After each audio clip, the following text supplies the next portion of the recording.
ನಮಸ್ತೆ ಸ್ನೇಹಿತರೆ, ಈ ವಿಡಿಯೋ ಮಾಡೋ ಉದ್ದೇಶ ರೈತ ಲಾಭದಾಯಕವಾಗಿ ವ್ಯವಸಾಯ ಮಾಡಬೇಕು ಅಂದರೆ ಯಾವುದೇ ಒಂದು ಬೆಳೆ ಮೇಲೆ ಡಿಪೆಂಡ್ ಆಗಬಾರ್ದು.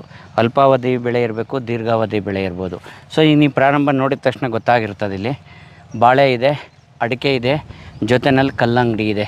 ಇದಿರ್ತಕ್ಕಂಥ ಸ್ಥಳ ಆಂಧ್ರ ಪ್ರದೇಶ, ಮಡಕ್ಶಿರ ತಾಲೂಕು, ಅಗಳಿ ಮಂಡಲ್, ಗ್ಯಾರಗೊಂಡನಹಳ್ಳಿ ಅಂತ. ಪ್ರಗತಿಪರ ರೈತರು ರಾಮಕೃಷ್ಣಪ್ಪ ಅವ್ರ ತೋಟದಲ್ಲಿದ್ದೀವಿ ನಾವು. ಸೊ ನನಗೆ ಇವರು ಪರಿಚಯ ಆಗಿದ್ದು, ಇವರು ಮಗ ಸಂತೋಷ್ ಅವರಲ್ವಾ, ಅವ್ರು ಬೆಂಗಳೂರಿನಲ್ಲಿದ್ದಾರೆ. ಸೊ ಅವರು ವೀಡಿಯೋಗಳು ನೋಡಿ ಕಲ್ಲಂಗಡಿ ಬೆಳೆಗೆ ಬೇಕು ನಿಮ್ಮಿಂದ ಔಷಧಿಗಳು ಅಂತ ಬಂದು ಪರಿಚಯ ಆಗಿದ್ದು. ಸೊ ಅವ್ರ ವೀಡಿಯೋಗಳು ತೋರಿಸ್ತಾ ಇದ್ದಾಗ ಭಾಳ ಚೆನ್ನಾಗಿತ್ತು.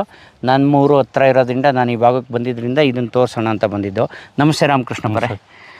ಈಗ ನಾನು ನಿಜವಾಗ್ಲೂ ಖುಷಿ ಆಯಿತು, ಭಾಳ ಚೆನ್ನಾಗಿದೆ ಬೆಳೆ. ಈ ಸಿಸ್ಟಮ್ ನನಗೆ ತುಂಬ ಇಷ್ಟ ಆಯಿತು. ಈಗ ಒಂದೇ ಬೆಳೆ ಮಾಡಿ, ಈ ಕಲ್ಲಂಗಡಿ ಒಂದೇ ಮಾಡಿರ್ತೀವಿ, ಇದು ಅಡಿಕೆ ಗಿಡ ಒಂದೇ ಮಾಡಿ ಇನ್ನು 3 ವರ್ಷ ತನಕ ಅದನ್ನೇ ಕಾದ್ಕೊಂಡಿದ್ರೆ ಲಾಭ ಏನು ಸಿಗುತ್ತೆ? ಲಾಭ ಸಿಗುತ್ತೆ. ಈಗ ಜೊತೆಗೆ ಇದನ್ನು ಹಾಕಿರೋದು ಮಾಡಿರೋದ್ರಿಂದ ಲಾಭ ಸಿಗುತ್ತೆ. ಆಮೇಲೆ ಬರೀ ಕಲ್ಲಂಗಡಿ ಹಾಕಿ ಫಸಲು ಬರೋ ಟೈಮಲ್ಲಿ ರೇಟ್ ಸಿಗಲಿಲ್ಲ ಅಂದರೆ ಅದು ನಷ್ಟ ಆಗ್ತದೆ. ಸೊ ನೀವು ಅಡಿಕೆ ಹಾಕಿದ್ದೀರಾ, ಬಾಳೆನೂ ಹಾಕಿದ್ದೀರಾ, ಆಮೇಲೆ ಕಲ್ಲಂಗಡಿ ಹಾಕಿದ್ದೀರಾ. ಬಾಳೆ ಎಷ್ಟು ವರ್ಷ ಇಟ್ಕೋಬೇಕು ಅಂತ? ನಿಮ್ಗೆ ಬಾಳೆ 2 ವರ್ಷ ಅಷ್ಟೇ. 1-2 ವರ್ಷ ಇಟ್ಕೊಬಿಡ್ತೀರಾ, ಆಮೇಲೆ ತೆಗೆದ್ಬಿಟ್ರೆ ಅಡಿಕೆ ಗಿಡಗೆ ಸರಿ ಹೋಗುತ್ತೆ. ಅಡಿಕೆ ಗಿಡಕ್ಕೆ ಸರಿ ಹೋಗ್ಬಿಡ್ತದೆ. ಆಮೇಲೆ ಅಡಿಕೆ ಗಿಡ ಉಣಿ ಎಷ್ಟು ದಿವಸ ಆಯಿತು? ಅಡಿಕೆ ಗಿಡ ಉಣಿ 4 ತಿಂಗಳಾಯ್ತು. 4 ತಿಂಗಳಾಯ್ತು. ಸಸಿ ನೀವೇ ಬೆಳೆಸ್ಕೊಂಡಿದ್ದ, ತಂದಿದ್ದ? ನೀವೇ ತಂದಿದ್ದ? ಎಲ್ಲಿಂದ ತಂದರೆ? ಇದು ಇಲ್ಲೇ ನಾಗೇನಹಳ್ಳಿ ಅಂತ. ಅಂದರೆ ನಾಟಿದೆ ಲೋಕಲಲ್ಲಿ. ಬಾಳೆ ಗಡ್ಡೆ ಉಣಿದ್ದ, ಸಸಿ ಉಣಿದ್ದ?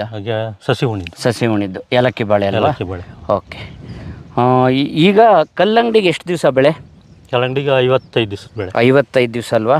ಕಾಯಿಗಳೆಲ್ಲ ಚೆನ್ನಾಗಿ ಸೆಟ್ಟಿಂಗ್ ಆಗ್ತದೆ ನೋಡಿ ಸ್ನೇಹಿತರೆ. ಇದೆಲ್ಲ ಎಲ್ಲ ಕಡೆ ಸೆಟ್ಟಿಂಗ್ ಆಗ್ತಾಯಿದೆ. ಸ್ವಲ್ಪ ಓಡಾಡ್ಕೊಂಡು ತೋರಿಸ್ತೀನಿ ನೋಡಿ. ಇಲ್ಲಿ ಕಾಯಿ ಸಿಗ್ತಾ ಇದೆ ನೋಡಿ, ಇಲ್ಲೆಲ್ಲ ತುಂಬ ಇದೆ. ಎಲ್ಲ ಕಡೆ ಸೊಪ್ಪಿನಲ್ಲಿ ಮುಳುಕೊಂಡೋಗಿದೆ ನೋಡಿ. ಭೂಮಿ ಫಲವತ್ತಾಗಿದೆ ಅನ್ನೋದಕ್ಕೆ ಸಾಕ್ಷಿ ಈ ಕಳೆ ಬಂದಿರೋದು. ಭೂಮಿನಲ್ಲಿ ತಾಕತ್ತಿದೆ ಅನ್ನೋದಕ್ಕೆ ಅದೇ ತಾನೇ ಸಾಕ್ಷಿ. ಕಳೆ ಅಷ್ಟು ವೈಭೋಗವಾಗಿ ಬಂದಿದೆ ಅಂದರೆ ಕಳೆ ಇದೆ ಅಂತ ಅರ್ಥ ನೋಡಿ. ಈ ಸ್ಟೇಜ್ನಲ್ಲಿ ಇನ್ನೇನು ಮಾಡೋಕ್ಕಾಗಲ್ಲ, ಕಳೆನ ಈಗ ತೆಗಿಯೋಕ್ಕೂ ಆಗಲ್ಲ, ಇನ್ನೇನು ಮಾಡೋಕ್ಕಾಗಲ್ಲ. ಈಗ 15 ದಿವಸಕ್ಕೆ ಕಟಾವು ಆಗ್ತದೆ. ಬೀಜ ಏನಾಗಲ್ಲ. ಇದೇನು ನೀವು ಫಸ್ಟ್ ಬೆಳೆದಿದ್ದ ಕಲ್ಲಂಗಡಿ? ಮೊದಲು ಬೆಳೆದಿದ್ರ? ಮುಂಚೆ ಸುಮಾರು ಒಂದು 15-20 ವರ್ಷ ಇತ್ತೀಚೆಗೆ ಬೆಳೆದಿಲ್ಲ. ಸೊ ಇದು ಎಷ್ಟು ಎಕರೆ ಇರೋದು? ಇದು 3 ಎಕರೆ. 3 ಎಕರೆ. ಈಗ ನಿಮ್ಮ ಅಂದಾಜು ಈಗ ಫ್ರೂಟ್ ಸೆಟ್ಟಿಂಗ್ ಎಲ್ಲ ನೋಡಿರಿ ಎಷ್ಟು ಟನ್ ಅಂತ ಏನೋ ಅಂದಾಜು ಕಟ್ಬೋದಾ? ಇಳುವರಿ ಎಷ್ಟು? 80 ಟನ್ ಆಗ್ಬೋದು ಅನ್ನೋ ನಿರೀಕ್ಷೆ ಇದೆ. ಸೊ ಇವಾಗ ಪ್ರಾರಂಭ 100 ಟನ್ ಆಗ್ಬೋದು ಅನ್ನೋ ನಿರೀಕ್ಷೆ ಇದೆ. ಬೆಲೆ ಚೆನ್ನಾಗಿದೆ ಅಲ್ವಾ? ಈಗ ಪ್ರಾರಂಭ ಚೆನ್ನಾಗಿದೆ. 20 ರೂಪಾಯಿ ಮೇಲೆ ಹೇಳ್ತಾ ಇದ್ದಾರೆ. ಓಕೆ. ನೀವು ಇದು ಮಾರಾಟ ಮಾಡ್ಬೇಕಾದ್ರೆ ಒಟ್ಟಿಗೆ ತೋಟ ಕೊಟ್ಬಿಡ್ತೀರಾ ಹೋಲ್ಸೇಲಾಗಿ? ಇಲ್ಲ, ಅವರೇ ರೇಟ್ ಫಿಕ್ಸ್ ಮಾಡಿ. ತೂಕದ ಲೆಕ್ಕ. ಸೊ ಹಾರ್ವೆಸ್ಟ್ ಮಾಡಿ ಟನ್ನೇಜ್ ಮೇಲೆ ಲೆಕ್ಕ ಇಲ್ಲ, ಅವರೇ ಬಂದು ಲೇಬರ್ಸ್ ಕರ್ಕೊಂಡ್ಬಂದು ಅವರೇ ಕಿತ್ತು ಓಕೆ ಲೇಬರ್ ಚಾರ್ಜ್ ಕೊಡ್ತೀವಿ. ಈಗ ಎಷ್ಟು ದಿವ್ಸಕ್ಕೊಂದ್ಸರಿ ಔಷಧಿ ಹೊಡಿತಾ ಇದ್ದೀರಾ? 8ರಿಂದ 10 ದಿವಸ. 8ರಿಂದ 10 ದಿವ್ಸಕ್ಕೊಂದ್ಸರಿ. ಡ್ರಿಪ್ಪಲ್ಲಿ ಗೊಬ್ಬರ ಬಿಡ್ತಾ ಇರೋದು? ಅವು 3 ದಿವಸಕ್ಕೂ 4 ದಿವಸಕ್ಕೊಂದ್ಸರಿ. 4 ದಿವಸಕ್ಕೊಂದ್ಸರಿ ಬಿಡ್ತಿದ್ದೀರಾ. ಇದಕ್ಕೆ ಸಪ್ರೇಟ್ ಡ್ರಿಪ್ ಲೈನ್ ಮಾಡ್ಕೊಂಡಿದ್ದೀರಾ? ಯಾಕಂದರೆ ಅಡಿಕೆಗೆ ಸಪ್ರೇಟ್ ಇದೆ. ಸಪ್ರೇಟ್ ಇದೆ. ಪೈಪ್ಲೈನ್ ಸಪ್ರೇಟ್ ಇದೆ. ಸೊ ಈಗಿನ ಪರಿಸ್ಥಿತಿಗೆ ಬೆಳೆ ನಿಮ್ಗೆ ಏನು ಅನಿಸುತ್ತೆ? ಚೆನ್ನಾಗಿ ಬಂದಿದೆ ಅನ್ಸುತ್ತಲ್ವಾ? ಸೊ ನಿಮ್ಮ ಏರಿಯಾದಲ್ಲಿ ಕಲ್ಲಂಗಡಿ ಇನ್ನೂ ಭಾಳ ಜನ ಮಾಡ್ತಾ ಇದ್ದಾರೆ. ಓಕೆ. ಅಲ್ಲಿ ಯಾವ ಥರದ ತಳಿ? ಇದೇ ಥರದ ತಳಿ ಇದು? ಯಾವ ತಳಿ ಇದೆ?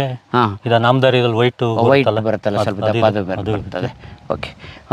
ಓವರಾಲ್ ಆಗಿ ಬೆಳೆ ಬೇರೆಯವ್ರಿಗೂ ನಿಮ್ಮದು ನೋಡಿದಾಗ ಏನು ಅನ್ನಿಸ್ತದೆ?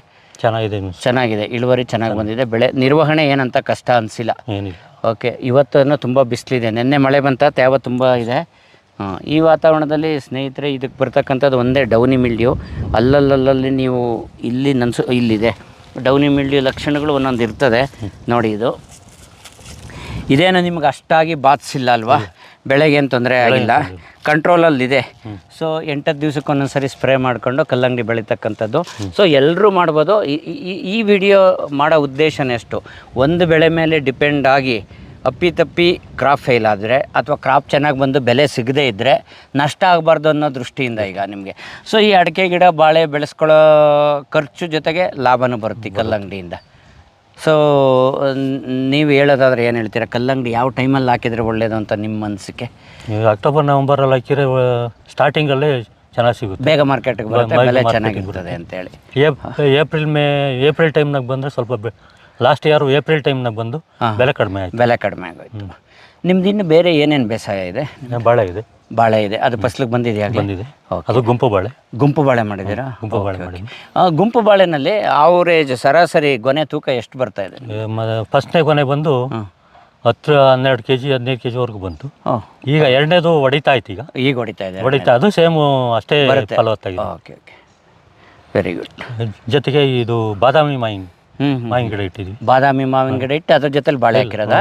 ಇಲ್ಲ, ಇನ್ನೊಂದು ಸಪ್ರೇಟ್ ತೋಟ ಇದೆ. ಸಪ್ರೇಟ್ ತೋಟನೇ ಇದೆ. ಅದು ಎಷ್ಟು ವರ್ಷ ಬಾದಾಮಿ ಮಾವಿನ ಗಿಡ? ಇದು 6 ವರ್ಷದ್ದು. ಹಾಂ, ಬಸ್ಲಿಗೆ ಈಗ ಬಂದಿದೆ. ಅದು ಸಸಿ ಎಲ್ಲಿಂದ ತಂದ್ರಿ ಬಾದಾಮಿ? ಬಾದಾಮಿ ಅದು ಮಹಾರಾಷ್ಟ್ರದ್ದು ಅನಿಸುತ್ತೆ.